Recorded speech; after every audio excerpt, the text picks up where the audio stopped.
Hey everybody, it's your hillbilly modeler again, Nicholas Tingu. Um, I'm sitting here wide awake in the middle of the night. I've been trying to think of what to do for the videos for a while now. I'm not going to do a complete how-to video tonight that will be coming up. I have noticed nobody has gone on my Patreon page to see the big layout track plan. It had to be modified a little bit. Alright, what I normally use for tools for this is pretty simple. A compass and a ruler. That's it. That's all I've ever used. Um, I can do any radius that I need to with the compass just by opening and closing it, as long as I know the scale. Now, I made a 1-inch scale representation that I put on my Patreon page. I've got a 1.5 in front of me that I'm working on doing a full mock-up. And the reason why I switched to 1.5 scale was because of this.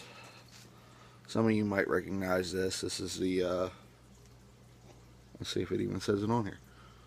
The Gulf Summit Lines and Susquehanna Valley Railway from the Atlas Track Planning Book number 2 for N-Scale. The reason why I grabbed this plan and photocopied it is it's got number 6 turnouts, both left and right.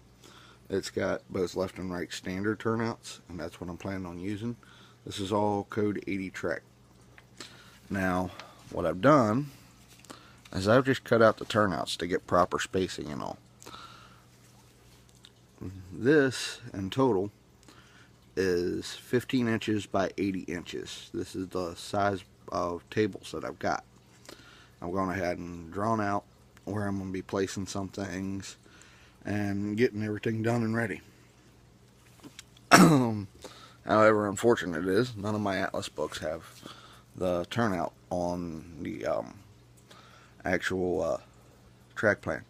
That's fine, because all you really need to do is know the size. It's 7.5 inches, so cut that in half. You got 4 3/4 of an inch, right? Well, load that into your compass. And this is one of the ends. Now, hold on a second, I'll line this all back up. Just forgive the carpet, sorry.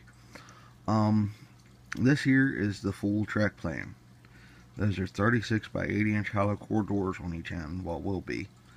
And I've done some track planning work. I've got the Potomac River going through, all the way up through the power plant. And that end will have the power plant and the coal mine and everything else. I'm going to use Atlas's double track Vatic, a couple of Atlas bridges, and this will all be done in FlexTrack. And the reason why it's done in FlexTrack is there's no way that I can get 13.5 inch radius curves from Atlas, nor 15 inch radius, nor 10.5 inch radius, or any of the other radiuses that I needed. So you just gotta compromise and kind of do your own thing, and that's capable of being done with FlexTrack. Now, this will be my first time, well, second time working with FlexTrack. This will also be my first time dealing with a helix. Now, notice there's only one helix. This is based on the my mind's drawing a break. The Clinchfield Railroad that was done. Oop, and I got my yard backwards. Sorry.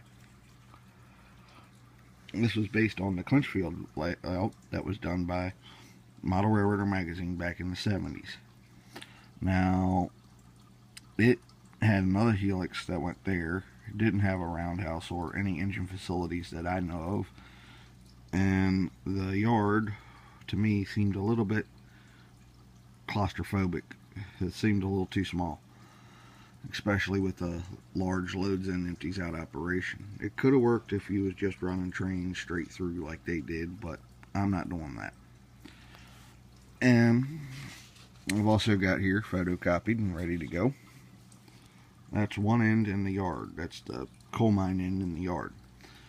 I photocopy it so that way, now that I have the plan done, I can glue that directly to some cardstock that I've got laying around is I'm a smoker, but I roll my own cigarettes. So I've got plenty of these 2 boxes laying around.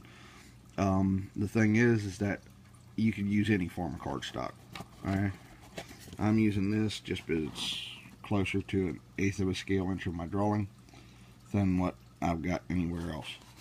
And it's pretty flexible, but yet pretty sturdy at the same time. You could use anything. I'd even say you could use a cereal box if you wanted to. These are done on cardboard, so they've got a little bit bigger thickness.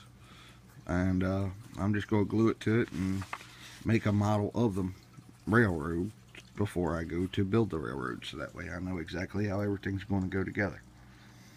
Alright, this is my video for right now. I'm going to flop you around and we'll do final thoughts. Alright everybody, final thoughts for this evening.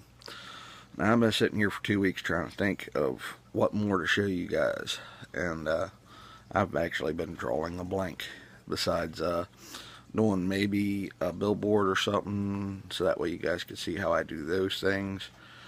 But literally, just shoot me an idea. I want to do the roads video, but I've been having trouble with everything here lately. I can't really get the materials I need in order to do it.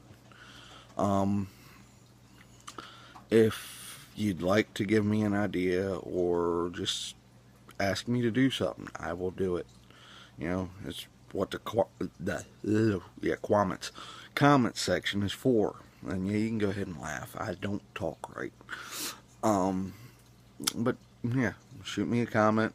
Ask what you want to see. Ask me how I do something. Ask me to do a more detailed video on something that I've already done. I will gladly go back and specify anything that I might have messed up on. Alright, I'm here to help you. Alright. Yeah, I might say some things every now and again that might seem a little out of line. Tell you the truth, I'm just trying to help. I've been at this hobby for almost 20 years now. And I know you're sitting there thinking, you're only 30 years old. I've been in this hobby since I've been 8.